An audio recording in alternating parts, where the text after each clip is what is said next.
Hello students, now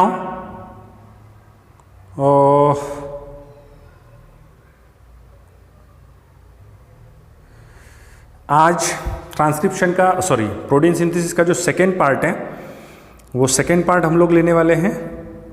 okay, सो देखिए second part protein synthesis को continue करता हूँ क्योंकि आज प्रोटीन सिंथेसिस का पार्ट कंप्लीट हो जाएगा। बहुत ही इंटरेस्टिंग टॉपिक है आज का, ध्यान दीजिए। प्रोटीन सिंथेसिस, प्रोटीन सिंथेसिस का हमने पहला पार्ट देख लिया था। उस पहले पार्ट का नाम था transcription. During the transcription the genetic information from DNA is copied into the mRNA, ये पढ़ा था। उसके बाद मैंने आपको कल टीआरएनए का स्ट्रक्चर एक्सप्लेन किया। टीआरएनए का स्ट्रक्चर इसलिए एक्सप्लेन किया क्योंकि अभी जो सेकेंड पार्ट हम लोग देखने वाले हैं ना, उस सेकेंड पार्ट में उस टीआरएनए का बहुत इंपॉर्टेंट रोल है, खासा रोल है। करेक्ट। ये प्रोटीन सिंथेसिस दो पार्ट में होती है। एक होता है ट्रांसक्रिप्शन, डायग्राम जो मैं निकाल कर दूंगा आपको निकालनी है। ट्रांसक्रिप्शन में क्या हुआ था, डीएनए का ट्रांसक्रिप्शन हुआ था, results in the formation of mRNA. Correct. और इस एमआरएनए में जो जेनेटिक इंफॉर्मेशन थी वो थी कोडॉन। क्या थी? कोडॉन। सेकेंड पार्ट है इस प्रोटीन सिंथेसिस का ट्रांसलेशन। इस ट्रांसलेशन में क्या होता है, जो जेनेटिक इंफॉर्मेशन है from which is coded in the codon in the form of genetic code, it is read by tRNA which has anticodon and results in the formation of amino acid, जिससे क्या बनता है, amino acid. और इस amino acid की जो long chain होती है, काफ़ी सारे अमाइनो एसिड बनेंगे, जो लॉन्ग चेन होती है, it is called as protein. So hence this process is called as protein synthesis. इस प्रोसेस को प्रोटीन सिंथेसिस बोलते हैं। नाउ प्रोटीन सिंथेसिस की जो प्रोसेस है, it involve the following steps. 3 steps होती है। Number first, activation. Number first, activation of amino acid, amino acid का एक्टिवेशन एंड फॉर्मेशन ऑफ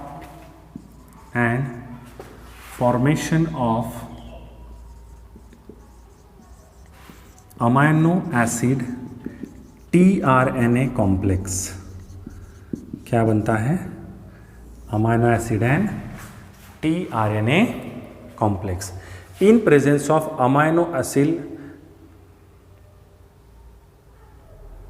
क्या होता है, अमाइनो एसिड जो होते हैं वहां पर specify, they get activated by tRNA and results in the formation of amino acid tRNA complex, and this takes place in presence of enzyme amino acyl tRNA synthetase enzyme, amino acyl tRNA synthetase, यानी कि जितने भी amino acyl है वो tRNA के साथ joint हो जाते हैं with the help of this enzyme, और जॉइंट होने के बाद ये कॉम्प्लेक्स स्ट्रक्चर बनता है। जॉइंट होने के बाद ये कॉम्प्लेक्स स्ट्रक्चर बनता है। इस स्ट्रक्चर को कहा जाता है amino acyl tRNA complex structure. और ये स्ट्रक्चर अमाइनो एसाइड स्पेसिफाई करने के लिए बहुत इंपॉर्टेंट होता है। ना अब एक मिनट, हेलो हॅलो कोण साक्षी? अच्छा, मी फोन करतो तुम्हाला क्लास झाल्यावर 15-20 मिनिटात। ठीक है, ठीक है, इधर ध्यान दीजिए। अब ये तो थी पहली step, activation of amino acid and formation of amino acid tRNA complex. ये पहली स्टेप, जैसे आपने देखा होगा रेप्लिकेशन ऑफ जब डीएनए हुआ था तब वहाँ पे भी एक्टिवेशन ऑफ न्यूक्लियोटाइड्स हुआ था, बस वैसा ही प्रोसेस। अब यहाँ पर 2 इम्पॉर्टेंट फेज है। सेकेंड है इनिशिएशन, सेकंड है, यानी दो पार्ट है। ये तो पहला स्टेप था capital A, activation of amino acid. दूसरा स्टेप है formation of polypeptide chain, formation of polypeptide chain, correct. और इट इन्वॉल्व फर्दर 3 स्टेप्स। इसमें फर्दर 3 स्टेप्स होती है। पहली इनिशिएशन यानी शुरुआत होना, दूसरी इलॉन्गेशन यानी कि वो चैन बढ़ते बढ़ते जाना, और तीसरी स्टेप होती है टर्मिनेशन यानी रिएक्शन खत्म हो जाना, करेक्ट। तो इसके लिए मैं कुछ डायग्राम्स ड्रॉ कर रहा हूँ, बहुत ही इंटरेस्टिंग है। देखिए पूरी जो प्रोसेस होती है प्रोटीन सिंथेसिस की, जो ट्रांसलेशन पार्ट है, it is takes place in, ये जहाँ पर होता है मैंने आपको बताया था कहाँ होता है, it is takes place in ribosome. So ribosome is very much important part. So you have to draw the ribosomes like this. मैं राइबोसोम ड्रॉ कर रहा हूँ। आपको याद है राइबोसोम में 2 सब यूनिट होते हैं, लार्जर सब unit and smaller sub unit. Eukaryotic में 80S और 40S होता है, अगर आपको याद होगा तो। दिस इज लार्जर सब unit,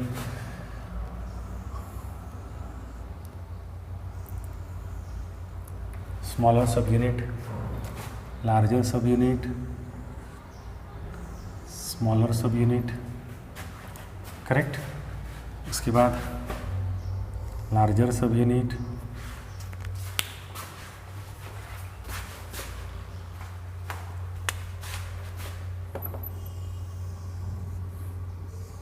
smaller sub unit, larger सब यूनिट, स्मॉलर सब यूनिट, ऐसी प्रोसेस होती जाती है पूरी। एंड फाइनली लास्ट स्टेप ये इलॉन्गेशन होते जा रहा है। फिर कैसे होता है वो सब मैं आपको पूरा ऐसा लगेगा आप ये देख रहे हैं, विजुअलाइज होगा आपको। एंड लास्ट वन, ठीक है, ये है राइबोसोम। ये क्या है? राइबोसोम। इस राइबोसोम में mRNA जो है, mRNA मैं रेड कलर से ड्रॉ कर रहा हूं। Now this mRNA are bind at smaller unit.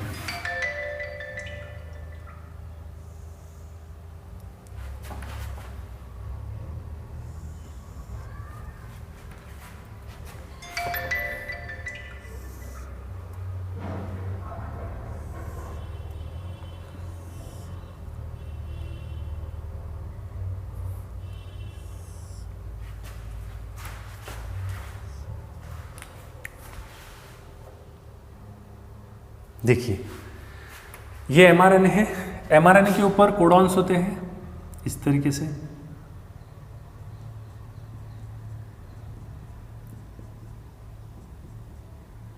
है ना।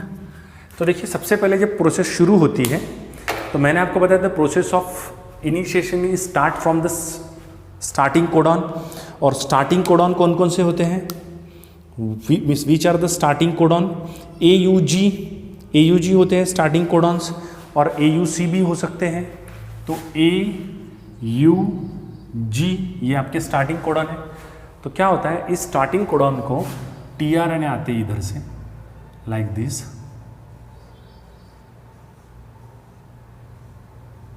और यहां पर अमाइनो असाइल कंपाउंड अटैच है।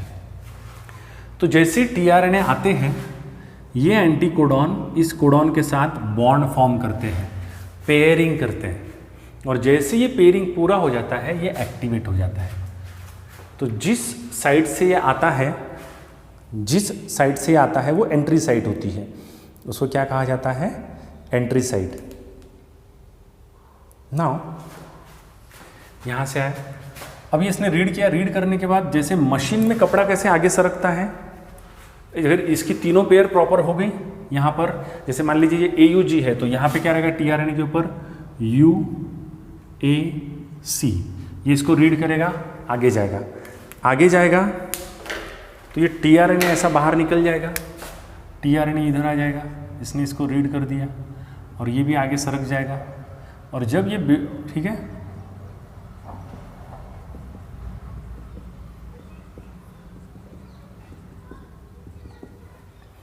ये बाहर सरक गया और यहाँ पे जो पहला तैयार हुआ था वो AA1 था, दूसरा यहाँ पे आकर बाइंड हो गया tRNA। तो जब दूसरा tRNA यहाँ AA2 लिखता हूँ मैं, अमीनो एसिड 2, ये AA1 इस पे अटैच हो जाता है आकर, मतलब यहाँ से AA1 निकल जाता है। मतलब यहाँ पे इसने जो AA1 था वो दूसरे के ऊपर जंप करके यहाँ अटैच हो जाता है, करेक्ट। फिर इसने भी पेयरिंग फॉर्म किया, तो जो दूसरा अमीनो एसिड था ये भी स्पेसिफाइड हो गया, एक्टिवेट हो गया। फिर ये बाहर निकल गया with 2 amino acid molecule, correct. 2 read हो गए, आगे सरक गए। फिर तीसरे के पास फिर से tRNA आके अटैच हुआ। अब ये जो अपने साथ लाया है वो तीसरा है और ये दोनों फिर से इसको अटैच हो जाते हैं। मतलब आप समझ रहे हैं क्या, जाने वाला tRNA जो है उसने जो अमीनो एसिड स्पेसिफाई किया था वो आने वाले को देकर खाली निकल जाता है। देखो इधर ये भी खाली निकल गया, ये भी खाली निकल गया, इधर से आ रहा है चौथा, ये रास्ता देख रहा है कि कब कब निकलेगा, ये इधर से आ रहा है चौथा। जब ये अटैच था तो इधर से ये आ रहा था, तीसरा वाला इधर से आ रहा था ऐसा, जो आके यहाँ पे अटैच हुआ है। अभी समझ रही है कि आपको प्रोसेस समझ रही है। उसके पास ये एक था तीसरा, तो ये अटैच हो गया। जैसे ही अटैच हुए इसने अपने जो 2 थे, इसके जो 2 थे, 2 इसको अटैच हो गए, इसको यानी दे दिया इसने, तो अब इसके पास 3 मॉलिक्यूल ऑफ अमीनो एसिड होगा। चौथी स्टेप में 1 2 3 4 5। फिर जब यहाँ पे tRNA आया, ये वाला किसकी बात कर रहे हैं हम, ये वाले, तो ये उधर सरक गया क्योंकि उसका तो स्पेसिफिकेशन हो गया ना, उसने रीड कर लिया। तो इधर जब वो गया तो इसके पास जो न्यूक्लियोटाइड्स थे 3, वो इसको दे देगा। So it form again a long chain और ये खाली हो जाएगा फिर पूरी तरीके से, नहीं समझे। और तब इधर से आ ही रहा था, कौन आ रहा था, पांचवा। और इस तरीके से प्रोसेस ऑफ इलॉन्गेशन होते जाती है। ये थी इनिशिएशन की प्रोसेस। उसके बाद का जो पूरा पार्ट है वो इलॉन्गेशन वाला पार्ट है। यहाँ पे इलॉन्गेशन हो रहा है, यानी एक एक अमीनो एसिड स्पेसिफाई होते जा रहे हैं और इस तरीके से long chain of amino acid बनते जाती है, long chain of amino acid बनते जाती है, करेक्ट। इस स्टेप पे भी ये देखिए, जैसे मशीन में कपड़ा कैसे सरकता है उस तरीके से mRNA आगे आगे सरकते जा रहे हैं। फिर यहाँ पे नया वाला आकर बाइंड हो गया, करेक्ट। और पुराना वाला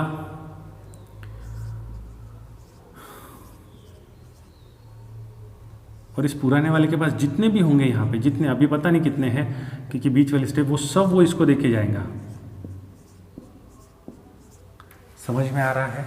और जब इस स्टेप पे आएंगे तो जो कोडॉन यहाँ पे रहेंगे, मान लीजिए वो कोडॉन कौन से कोडॉन है, स्टॉपिंग कोडॉन UAA। तो ये स्टॉपिंग कोडॉन, ये आखिरी tRNA है। इस tRNA के पास लॉन्ग चेन है, लॉन्ग चेन है अमीनो एसिड की। तो जब ये स्टॉपिंग कोडॉन यहाँ पे कोई भी बेस फॉर्म नहीं करेंगे, स्पेसिफाई नहीं करेंगे, so then in the next step tRNA gets separated from this long chain. इस लॉन्ग चेन से tRNA सेपरेट हो जाता है, फिर tRNA अलग हो जाता है and this long chain of amino acid is also separate from tRNA and it form long chain of amino acid.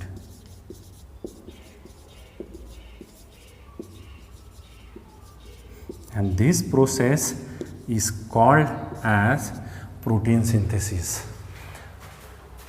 समझ में आया। अब इसमें इनिशिएशन कोडॉन थे और termination codon. Initiation codon process को इनिशिएट शुरू करते, यानी शुरू करने का काम करते हैं। अब ये जो रीडिंग हो रहा है mRNA पे, this reading is always from 5' to 3'. इसका जो रीडिंग होता है, यानी मशीन में सबसे पहला जो कोडॉन रीड होगा वो कोडॉन 5' वाला कोडॉन रहेगा। कौन सा कोडॉन रहेगा, 5' वाला कोडॉन रहेगा। समझ में आया। So it is always read from 5' to 3', इसका रीडिंग होता है। और इस तरीके से codon long chain of amino acid form होती है, this is termination codon. Termination codon protein synthesis की प्रोसेस को स्टॉप करते हैं। हाँ, अब ऐसा भी हो सकता है, ऐसा भी हो सकता है कि इस पूरे प्रोसेस में एक ही राइबोसोम हो। अब एक ही राइबोसोम हो तो एक ही मॉलिक्यूल बनेगा, फिर दूसरे राइबोसोम को वही एमआरएनए अटैच होगा, दूसरा मॉलिक्यूल बनेगा प्रोटीन का, वही एमआरएनए तीसरे राइबोसोम को। कभी कभी आपने राइबोसोम के स्ट्रक्चर में पढ़ा होगा, राइबोसोम जब सेल के अंदर प्रेजेंट होते हैं तो वो ऐसे गुच्छे के फॉर्म में भी होता है, and these are called as polyribosome. इसको पॉलीराइबोसोम बोलते हैं। तो कभी कभी पॉलीराइबोसोम होता है और पॉलीराइबोसोम ऐसे लाइन में राइबोसोम अटैच रहते हैं और सभी राइबोसोम को एक ही बार में अटैच हो जाता है कौन? एमआरएनए। और एक ही साथ सभी राइबोसोम को के ऊपर ये मैकेनिज्म हो जाता है, ये पॉलीराइबोसोम होते हैं। ये क्या होते हैं? Polyribosome. So this is a process of translation. ठीक है, तो यहाँ पे प्रोटीन सिंथेसिस हमारा खत्म हो गया है, करेक्ट। हाँ, यूकैरियोटिक में जब ये होता है तो जब राइबोसोम की प्रोसेस हो जाती है तो ये जो दोनों ही यूनिट्स हैं, लार्जर सब यूनिट और स्मॉलर सब यूनिट, ये दोनों सेपरेट हो जाते हैं। ये दोनों ही यूनिट राइबोसोम के सेपरेट हो जाते हैं, यानी एक राइबोसोम एक ही बार इन्वॉल्व होता है प्रोसेस ऑफ ट्रांसलेशन में। Is that clear? नाउ ये जो प्रोसेस मैंने बताया, जैसे मशीन पे कपड़ा आगे सरकता है, वैसे कौन आगे सरक रहा है? MRNA. This process is called as we can say that the forwarding of mRNA on smaller sub unit of ribosome, it is called as translocation. इस प्रोसेस को क्या बोलते हैं? ट्रांसलोकेशन बोलते हैं। नाउ ये जो पूरी एक्टिविटी होती है इलॉन्गेशन की, ये जो इलॉन्गेशन हो रहा है, it is takes place in presence of enzyme peptidyl transferase. Peptidyl transferase नाम का एंजाइम ये पूरी इलॉन्गेशन की प्रोसेस करने में रिस्पॉन्सिबल होता है। इन यूकैरियोट्स जो राइबोसोम यूज होते हैं उसका स्मॉलर यूनिट 60S का और लार्जर सब यूनिट स्मॉलर 40S का और लार्जर सब यूनिट 60S का, to form 80S type of ribosome. Is that clear? जिस साइड पे अटैच होते हैं सबसे पहले राइबोसोम, उसको ए साइड बोलते हैं, जहाँ पे रीड होता है उसको पी साइड बोलते हैं, और जहाँ से बाहर निकल जाता है उसको ई साइड बोलते हैं। जहाँ से आता है वो ए साइड, जहाँ अटैच होता है वो पी साइड, और जहाँ से निकल जाता है that is capital E side. Side यानी वही जगह, प्लेस जहाँ से वो हो रहा है। So this is a process of translation. Transcription हो गया, और ये ट्रांसलेशन की प्रोसेस है, राइबोसोम में होती है। ये डायग्राम आपको ड्रॉ करनी है ऐसे के ऐसे ही, जैसे मैंने आपको ड्रॉ करके दी। समझ में आ रहा है? ये डायग्राम अच्छे से ड्रॉ करना है। शायद किताब में दी है या नहीं दी है, पता नहीं, नई किताब में दी होगी तो। और टॉपिक को अच्छे तरीके से रीड करना है। शॉर्ट में हल्का सा रिवाइज कर देता हूँ। प्रोटीन सिंथेसिस ये बहुत ही इंपॉर्टेंट प्रोसेस है, हमारे सेलुलर मैकेनिज्म में होती है। प्रोटीन सिंथेसिस में दो इंपॉर्टेंट पार्ट होते हैं, एक होता है ट्रांसक्रिप्शन, दूसरा होता है ट्रांसलेशन। ट्रांसक्रिप्शन में डीएनए के ऊपर के जो जेनेटिक इन्फॉर्मेशन होती है वो एमआरएनए में कोड होती है, कॉपी होती है in the form of codon. Translation second phase, जिसमें जो एमआरएनए के ऊपर कोडॉन फॉर्म हुए उसको रीड करते हैं टीआरएनए में, and results in the formation of specific amino acid. और ऐसे 64 कोडॉन्स होते हैं एमआरएनए पे, जिसपे से 61 कोडॉन रीड होते हैं। 3 कोडॉन्स आर नॉनसेंस कोडॉन, वो रीड नहीं होते क्योंकि वो कोई भी अमीनो एसिड स्पेसिफाई नहीं करते। 61 कोडॉन होते हैं, और ये 61 कोडॉन 21 टाइप के अमीनो एसिड स्पेसिफाई करते हैं, और उनकी लॉन्ग चेन बनती है, that long chain of amino acid is called as protein synthesis. Transcription हम देख चुके थे। प्रोटीन सिंथेसिस में ट्रांसलेशन इन्वॉल्व 3 फेज। सबसे पहले एक्टिवेशन, ये जो अटैच हो रहा है ना, ये है वो ए टीआरएनए कॉम्प्लेक्स एक्टिवेटेड होकर आया हुआ है, तब जाके अटैच हुआ है। सो ये कैसे अटैच होता है? अमीनो एसिड जब बाइंड होते हैं टीआरएनए को with the help of enzyme amino acyl tRNA synthesis, amino acyl tRNA complex बनता है। यही amino acyl tRNA complex formation of polypeptide chain में टेक पार्ट करता है एट द राइबोसोम। राइबोसोम में mRNA bind to the smaller sub unit of ribosome. Okay, the initiation is start with the first A1 tRNA complex which reads the starting codon and specify the first amino acid. फिर वो second amino acid को specify करता है, third का। In this way the process of elongation is taking place.